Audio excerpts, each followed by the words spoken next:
আসসালামু আলাইকুম। আপনারা সবাই কেমন আছেন? আমিও আল্লাহর রহমতে ভালো আছি। আমার ভিডিওটি কাছে কিংবা দূরে, দেশ কিংবা দেশের বাইরে যারা দেখছেন তাদেরকে অসংখ্য ধন্যবাদ।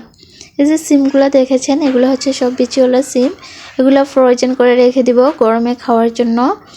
তো এদিকে মা এই যে পাঙ্গাস মাছ বাজার থেকে কেটেই নিয়ে আসছে। 4 কেজি ছিল, 4.5 কেজি। এখানে আমি হচ্ছে গিয়ে মুরগির মাংস ভুনা করে নিচ্ছি। আমার ভিডিওটি যদি ইউটিউব চ্যানেল থেকে দেখে থাকেন প্লিজ সাবস্ক্রাইব করে পাশে থাকবেন। আর পুরাতন আপু ভাইদেরকে অসংখ্য ধন্যবাদ। এদিকে পেঁয়াজও ভাজা করে নিচ্ছি। আজ তাড়াতাড়ি রান্নাবান্না শেষ হয়ে গিয়েছে।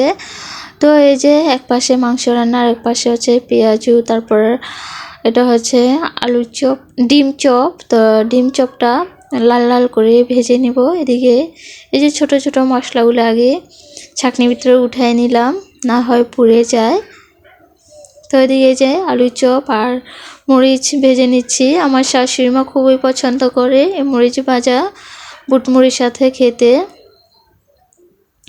এদিকে বড় কাকি আমাকে একটা গোলাপ ফুলের চারা গিফট করলো। তো আমার কাছে গোলাপ ফুলের চারা এত ভালো লাগে কি বলবো। তো এই যে এই চারাটা কালকে লাগিয়ে দিব। আজকের ব্লগ ভিডিওটি এ পর্যন্তই। আল্লাহ হাফেজ।